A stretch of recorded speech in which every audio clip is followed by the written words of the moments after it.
A quick look at the Norcal 40A today with the KC1 keyer in it. So the good news is it has the KC1 keyer in it. The bad news is it makes a sound like it's keying the transmitter, but it doesn't. I'll show you that. So it has cool instant off lid with the latches. So we'll grab a scope probe and we'll stick it on ground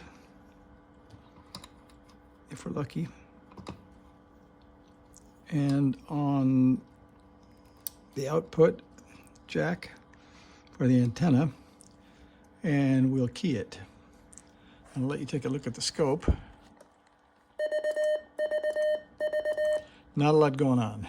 So we'll switch to the paddle, or from the paddle input to the hand key input, and you can see, I hope, there we are. So that is 5 volts per division, and we're on the 50 ohm dummy load. So except for a little bit of instability, that's not great. I think the drive pot might be dirty. I'm not sure.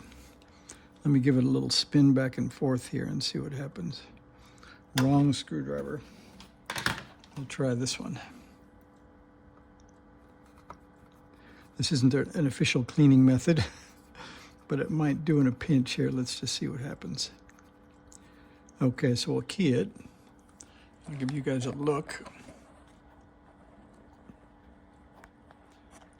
All right, here we go.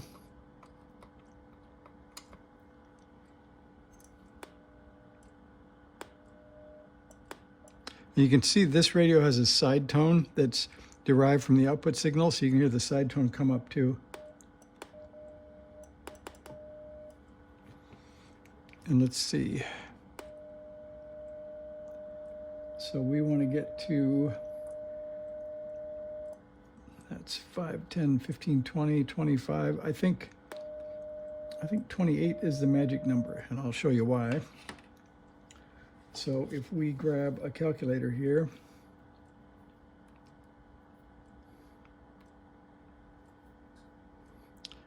and we tip it sideways, we can say, if we get 28 volts, square it and divide it by 400, we get about 2 watts, and that's what I'm headed for. That's kind of the design point for the Norcal 40. So if you get that for your output voltage, you can get a bit higher, but they don't run quite as stable as they should, and I don't think the output harmonics are as good as they should be. And it looks like it's stable now in terms of not jumping around. Oh, I did see one lower output there, but I think we'll go with that. Anyway, that's not why we stopped. So the reason we stopped is because the keyer isn't keying the transmitter. And so I'll show you what I think we have going wrong. If I can get that off. There we go. So we'll unhook it. Or actually, first I can show you, I think, directly. We should be able to see the keying line, and we should be able to see the output of the KC1. So here is the KC1 schematic. And you can see here that this is the key output key line. It goes through a 2N7000 back to pin 18 of this PIC 16C84. So it's a pretty simple circuit. It either works or it doesn't. And since it's keying, by hearing the keyer output work, it has its own side tone, so it's not actually keying the radio that we're hearing. But let's see if there's a better ground we can get to. I don't really see a good one, so I'm just going to keep using that same spot until. That's what I like about the K2s. They have little ground loops everywhere. So let's see if I can, we'll grab the speaker here for a prop. And I think, let's see, let's get you down in here so you can see.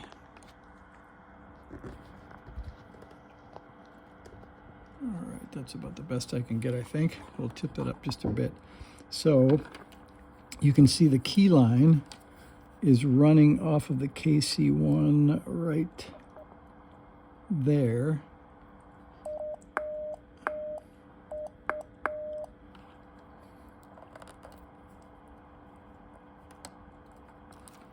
And when I do that on the hand key, the key line goes down. But when I do that on the paddle, in other words, pulling the key line down with the key itself, with the paddle, that does something, but the key line isn't pulling down out of the KC1. So let me move back here, and I could see that on the scope. I'll get you to look at that in a sec here. So I need to get to, this is an 18-pin chip. So this is 1, and this is 18 over here. And there's a lead sticking up right there off of pin 18. So I should be able to hold that and then get you a look at the scope. All right.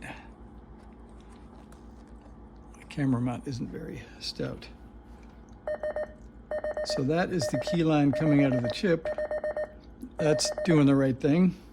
But the key line going to the radio isn't doing anything.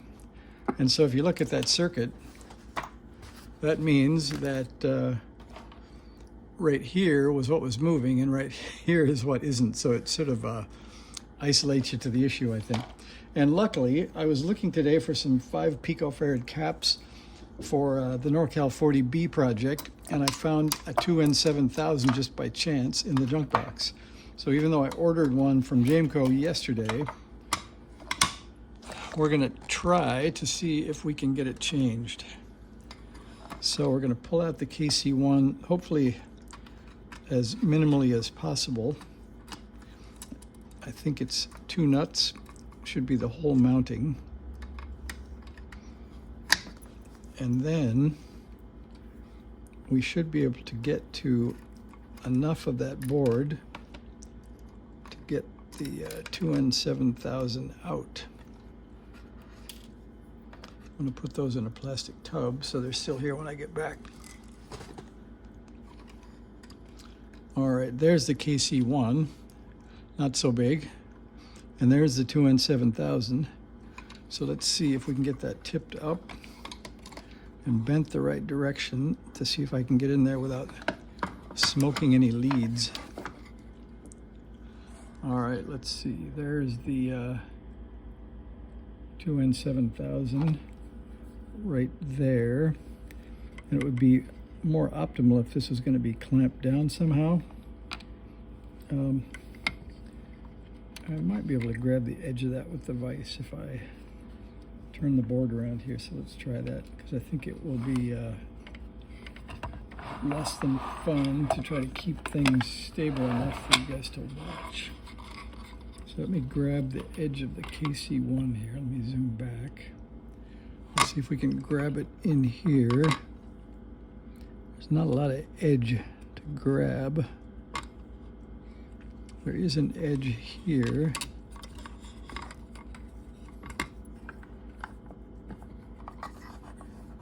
And for somebody asked the other day, this is a Panavise. And the cool thing about a Panavise, let me zoom back and I'll show you, is it's a base and you can get all kinds of different things. You can get PC board holders and all kinds of stuff, but you can just pull them out. This is a vise attachment for the Panavise, and it says Panavise right on it. It's a pretty old one, a lot older than the stand, but you can get the stand separately and you can get the PC board holder if you like that. I find that this vise works better for more things than the PC board holder, because you couldn't use the PC board holder for what I'm about to do here. So let's see if we can grab that corner.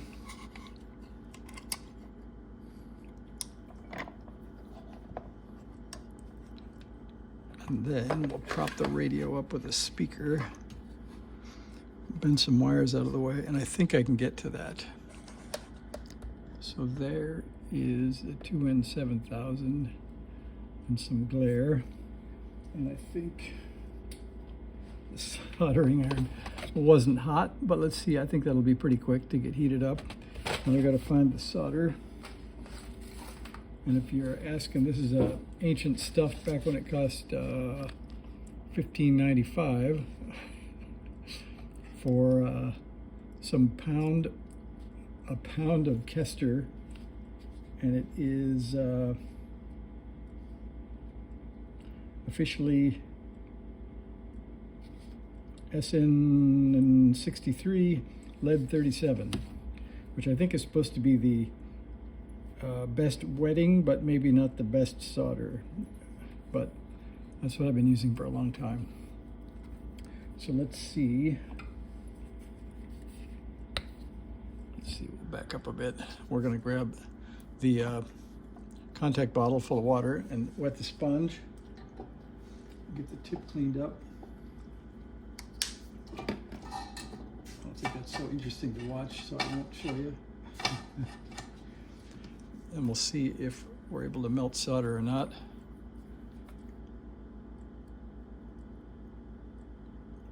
Not quite. But it is getting hot enough to make steam, so that's good, so it won't be long. And then we got to find the solder sucker. And this is the Amazon purchase that I have gotten. And so far I like it. It has a silicone tip, which allows you to sort of push it against holes and get a real vacuum. And it seems to pull the solder out pretty well. I have been told a number of times to get a real vacuum. I looked them up and it looks like 400 plus. So, not this week. The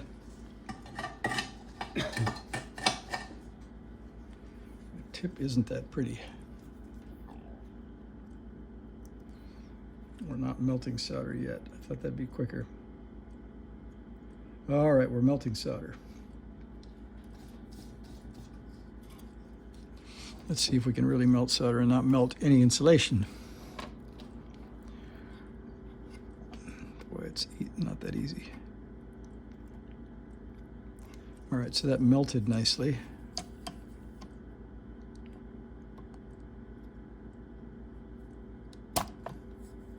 I got most of it. And this one.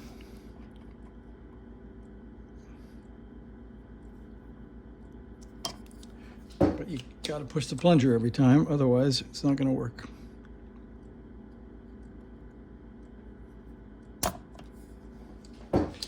It's a little messy in there. And this board doesn't look super thick. I've got to be really careful we don't blow up a trace.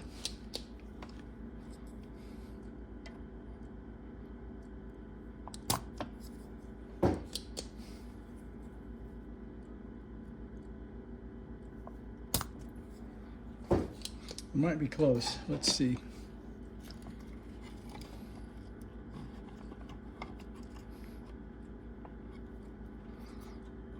Well, we got one lead moving. That's good. See if the second lead will move. With a little help, maybe we'll bend it so it's straight.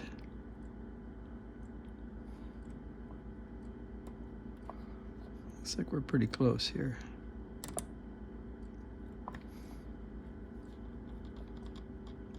I think we'll heat up that one closest to me and see what that does. And we might have it.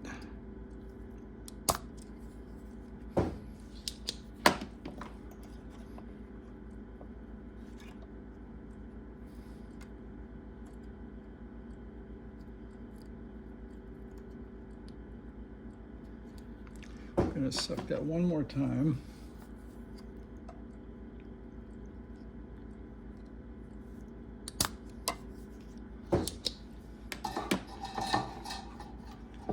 All right, let's take it out and see what we got.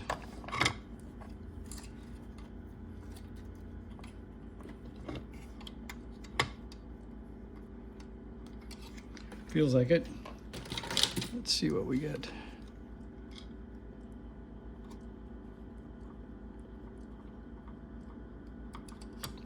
That's a beauty. So there is a 2N7000. So the good news is it had the right part in it in the first place.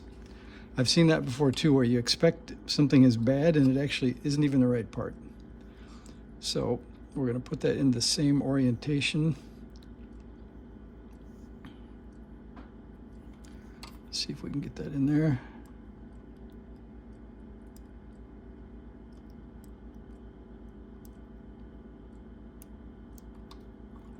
Fits.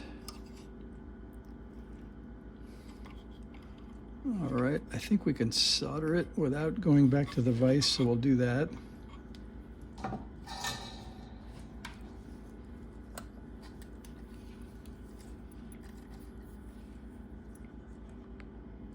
Somebody said, let me see.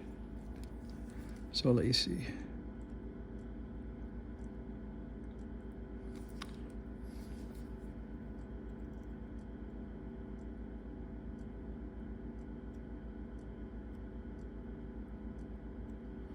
I would like to see that when you can see the solder pull through the hole. I think that means this is actually a double-sided board. I'm not sure if it is though. Let's see. So we can trim off a couple of leads and we can give this thing a try. Oh, that went right down, down inside the radio. So we have to do some upside down shaking. I should have been more careful. Oh, there are 1, 2, 3 pieces. That's good. So we got them. So I should be able to test this just the way it is, I think. So let's try testing it the way it is. We'll get the dummy load on there. And then you guys don't have to wait for it, screw turning, etc. So that should be the payoff when we hear it keying, I guess, right? All right, there we go.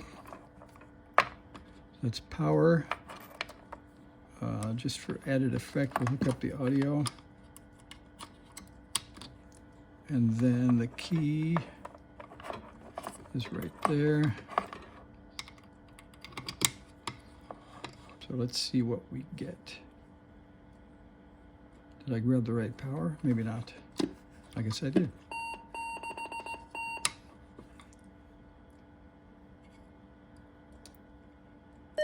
All right, let's see. We'll get the scope out here.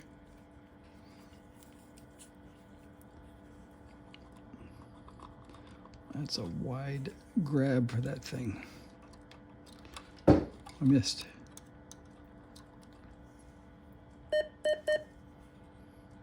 You know, it doesn't sound any better, does it? I don't hear any keying action. Let me see if I still get keying over here. That could mean that the 2N7000 wasn't bad, and maybe the key line isn't connected to the right spot. Well, look at that. So there is the hand key, and here is the KC1 paddle input. It's not a fixed. So we got a new 2N7000, but that's not the issue. So that's unique. So I'll call that a partial fix, but didn't fix anything. At least we didn't go backwards. I will follow this key line that leaves the KC1. It heads off out under the board. So I'll go ahead and pull the bottom of the radio off, and I'll do a part 2 if you guys want to look for the Norcal 40A KC1 repair. All right, thanks for watching. See you guys later.